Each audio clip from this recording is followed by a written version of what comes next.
सबको जय यीशु।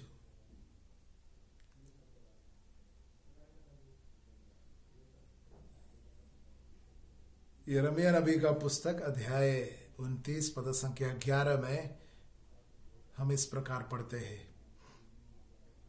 क्योंकि मैं तुम्हारे लिए निर्धारित अपनी योजनाएं जानता हूं, तुम्हारे हित की योजनाएं अहित की नहीं, तुम्हारे लिए आशामय भविष्य की योजनाएं। कई लोगों के मुख से ईश्वर का वचन, ये ईश्वर का वचन हमने कई बार सुन चुके हैं, लेकिन ईश्वर ये वचन इस्राएलियों को कब सुनाया, किसके द्वारा सुनाया, क्यों सुनाया, ये बहुत महत्वपूर्ण है। इसका कॉन्टेक्स्ट जानना अनिवार्य है। इस्राएली लोग बाबुल ले जाए जा रहे थे, गुलामी में उनको बंदी बना करके ले जाए जा रहे थे। तब यिर्मयाह नबी के द्वारा ईश्वर ने उन्हें संदेश दिया। अध्याय 29 पद संख्या 4 को मैं आपको पढ़ करके सुनाऊंगा। यिर्मयाह नबी का पुस्तक अध्याय 29 पद संख्या 4।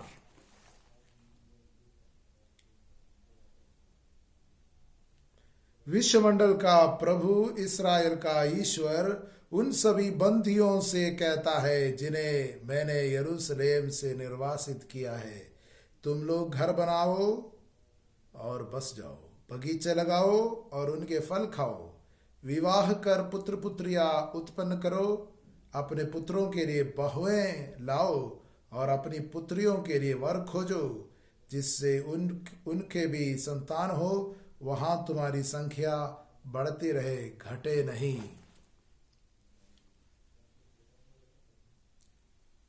जो लोग बंदी बना करके ले जाए जा रहे थे, उनके लिए सबसे पहला संदेश है, तुम्हारी संख्या बढ़ती रहे, घटे नहीं। विवाह कर पुत्र पुत्रियां उत्पन्न करो, तुम्हारी संख्या बढ़ती रहे, क्योंकि मुझको तुम्हारे बारे में आशामय भविष्य की योजना है। आज परिवार बहुत संकट में पड़े हैं शादी के विषय में। माता पिता कहते हैं, भविष्यवाणी करते हैं, छोटे हैं बच्चे, जब तक सरकारी नौकरी नहीं करेंगे, अपने पैर में खड़े नहीं होंगे, तब तक शादी नहीं करेंगे। ये माता पिता की वाणी है। माता पिता बार बार बच्चों को ये चेतावनी देते हैं। वे कहते हैं, शादी करने के लिए नौकरी पकड़ो, वो भी सरकारी नौकरी करो, तभी शादी करेंगे। माता पिता चाहते हैं वेल टू डू सिचुएशन में शादी हो जाए, और आज उसका नतीजा क्या हुआ? अनेक लोग 30s 40s पार कर रहे हैं और शादियां नहीं हो रही है। जब शादी समय में नहीं होता है, बच्चे होने के लिए भी तकलीफ होता है, डिलीवरी के लिए समस्या होती है, और इस तरह अनेक प्रकार के संघर्ष परिवार में बढ़ रहा है। प्रभु की दृष्टि में जो पहला है वो पहला हो जाए। प्रभु का वचन में लिखा है, सबसे पहले स्वर्ग राज्य और उसकी धार्मिकता की खोज में लगे रहो, बाकी सब चीजें तुम्हें यूं ही मिल जाएगी। मत्ती का सुसमाचार अध्याय 6 पद संख्या 33। ईश्वर की इच्छा क्या है, ईश्वर को हमारे बारे में क्या योजना है, उसको समझना। क्या नौकरी के अभाव में शादियां पोस्टपोन करना, शादी को टाल देना ईश्वर की इच्छा है? क्या ईश्वर चाहता है? जब इस्राएली लोग गुलामी में ले जाए जा रहे थे, उनसे प्रभु ने एक चेतावनी दिया, शादी करो, पुत्र पुत्रियां उत्पन्न करो, तुम्हारी संख्या नहीं घटे, तुम्हारी संख्या बढ़ती रहे। बहुत ही बड़ी परेशानी का समय, गुलामी में जाते समय प्रभु ने आदेश दिया और प्रभु ने कहा तुम्हारे बारे में आशामय भविष्य की योजना मेरी है। मैं जानता हूं अनेक घर, अनेक परिवार आज ईश्वर पर भरोसा नहीं रखते, सोचते हैं कि ऐसे परिस्थिति में शादी करने से और समस्या बढ़ जाएगी, इसलिए शादियों को पोस्टपोन करते हैं।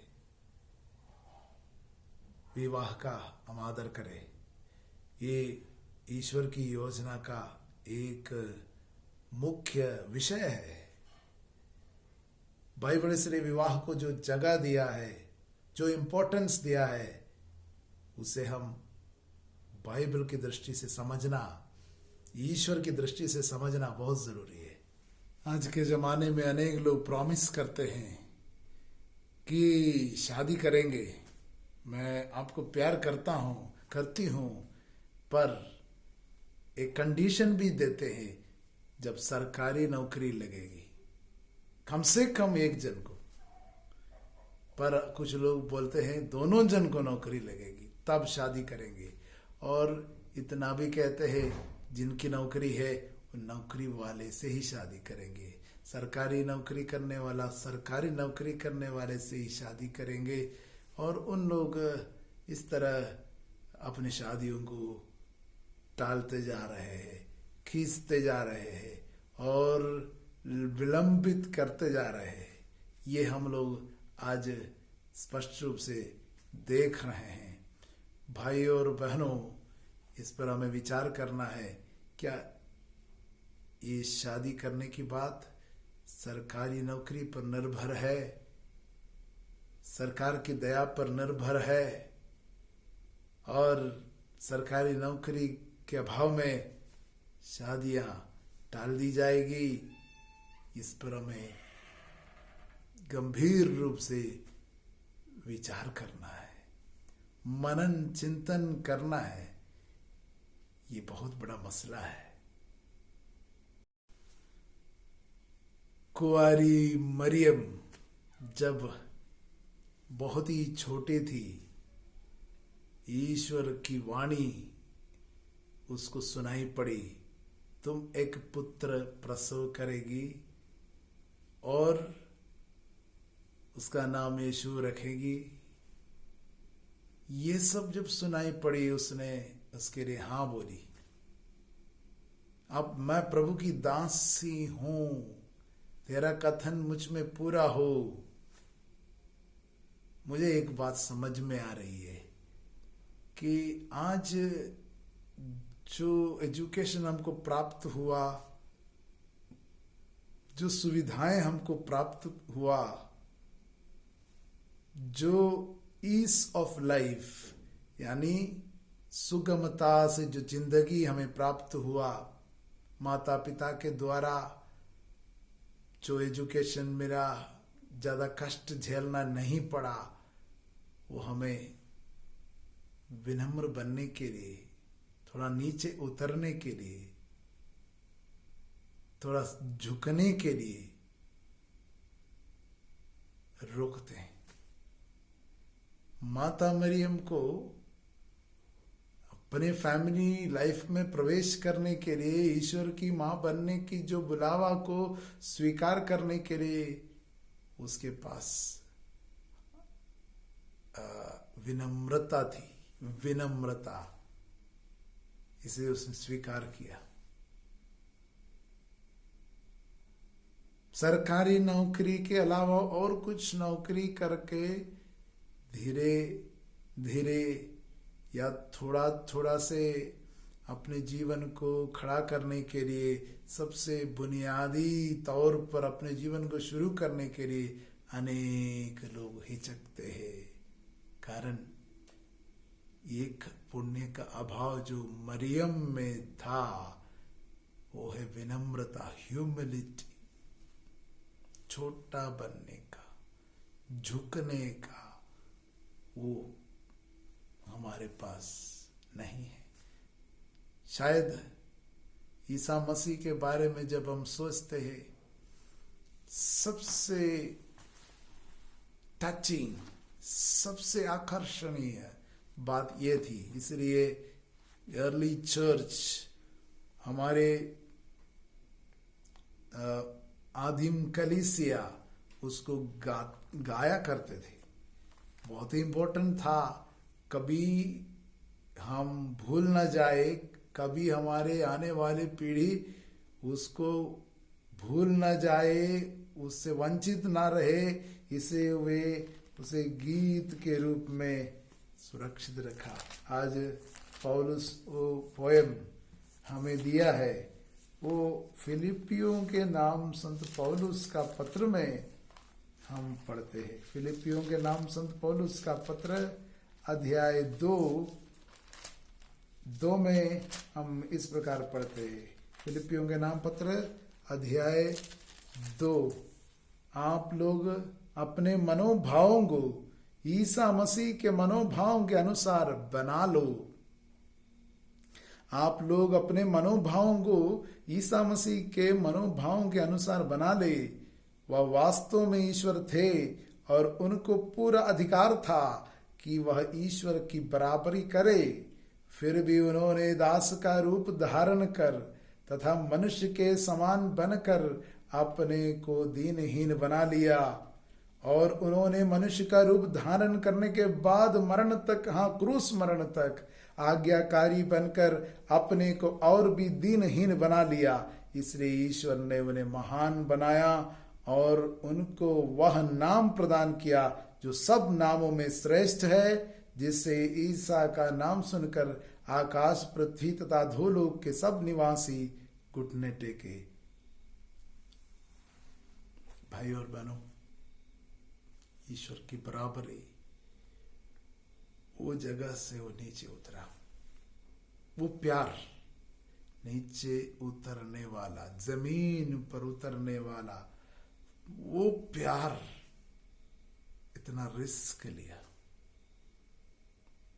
भाई और बहनों, कहीं हम लोग आज सुरक्षित जगह में, कंफर्टेबल जगह में, सुख और सुविधाजनक जगह में हमारा एजुकेशन होता है और हम नीचे उतरने के लिए तैयार नहीं है, झुकने के लिए तैयार नहीं है, थोड़ा सा अपने को विनम्र बनाने के लिए तैयार नहीं है। इसलिए हम अपने शादियों को टालते जा रहे हैं। माता पिता भी तैयार नहीं है ना शादी करने के लिए, जो युवक युवतियां हैं वे भी तैयार नहीं है, इसलिए शादियों को टालते जा रहे हैं। इसलिए मसीह का यह वचन हमें आज चुनौती देता है, चैलेंज करता है। ईश्वर का बराबर था पर वो मनुष्य का रूप धारण किया, हाँ क्रूस मरण तक अपने को छोटा बनाया। और हम लोग जानते हैं कलीसिया का उपदेश, संत पापा कहते हैं हमारा जो फैमिली का जो आदर्श और उसका जो इमेज, वो त्रिएक ईश्वर का प्यार है। ये बुलावा है, एक वोकेशन है, वो हम लोगों को हमारे अंदर बढ़ाना है। जैसे जैसे हम मसीह के प्रेम में बढ़ते जाएंगे, हमारे घर में शादी देर नहीं होगी, समय पे होगा। अंजीर के पेड़ में कलियां नहीं खिलती, ये जो वचन है वो हबक्कुक का ग्रंथ अध्याय 3 पद संख्या 17 में है। अंजीर के पेड़ में कलियां नहीं खिलती, दाखबारियां नहीं फलती, जैतून की फसल निराश करती है, खेतों में अनाज नहीं है, भेड़ बकरियों की संख्या कम होती गई है और बाड़ों में गाय बैल नहीं रहे, तब भी मैं प्रभु के कारण प्रसन्न होऊंगा, अपने उद्धारक ईश्वर के कारण आनंद मनाऊंगा। प्रभु ईश्वर मेरा बल, वह मेरे पैरों को हिरनी की गति देता और मुझे पर्वत पर चढ़ने का सामर्थ्य देता है। आज पर्वत ये शादी है। हमारे युवक युवतियों के लिए ये पर्वत शादी है। लोग डरते हैं, कांपते हैं, उनमें वो बल नहीं है आगे बढ़ने का, हाँ बोलने का, और इस तरह वे डरते कांपते खड़े हैं। भाई और बहनों, वचन में हम पढ़ते हैं, प्रभु मेरा बल, वह मेरे पैरों को हिरणी की गति देता और मुझे पर्वत पर चढ़ने का सामर्थ्य देता है। कॉन्फिडेंस, नीचे उतरने का, चढ़ने का, ऊपर, नीचे से ऊपर चढ़ने का वो सामर्थ्य वो महसूस नहीं करते हैं। उन्होंने सोचते हमको कोई लिफ्ट में, हमें कोई फ्लाइट में ऊपर पहुंचा दे, नौकरी दिला दे, तब हम शादी करेंगे, तब बाकी वो पैसा से बहुत सब कुछ सेटल करेंगे, वो खर्च उसी से करेंगे और बाकी सब कुछ हो जाएगा। अब बहुत से खर्च होने वाला है, इसलिए ये सब कुछ उठाना है और शादी के बाद बच्चा होगा, उसमें भी खर्च होगा, वो सब सरकारी नौकरी से निपट जाएंगे और हम आराम से शादी करेंगे। लेकिन बाइबल में हम पढ़ते हैं, प्रभु मेरा बल, वह मेरे पैरों को हिरणी की गति देता और मुझे पर्वत पर चढ़ने का सामर्थ्य देता है। नीचे से ऊपर जाने का, नीचे उतर करके ऊपर जाने का, सीधे ऊपर पहुंचाने का कोई सुविधाजनक बात के विषय में नहीं बताते हम। इसलिए आज परिवार के बारे में जब हम सोचते हैं, ये मुद्दे पर हम विचार करें कि हमारे घर में हमारे जवान लोग, हमारे बच्चे लोग शादी करने के लिए इतना क्यों कांपते हैं, डरते हैं और देर क्यों करते हैं और अनेक प्रकार की समस्याओं को मोल लेते हैं, क्योंकि हम ईश्वर के प्रेम को जो साहसपूर्ण है, जो रिस्क लेता है, जो नीचे उतरता है, जो कष्ट में उतरता है, जो परेशानी में उतरता है, वो प्रेम को सचमुच में नहीं पहचाना है। हम ईसा मसीह को उसके क्रूस से अलग करके समझने का प्रयास कर रहे हैं, इसलिए शादी करने के लिए हिचकते हैं और हिम्मत नहीं करते हैं। भाई और बहनों, आज हम हबक्कुक का ग्रंथ अध्याय 3 पद संख्या 17 से 19 तक को फिर से पढ़े और उस पर मनन करे, वो हमारे हृदय से लगाए रखे। प्रभु मेरा बल, वह मेरे पैरों को हिरणी की गति देता और मुझे पर्वत पर चढ़ने का सामर्थ्य देता है।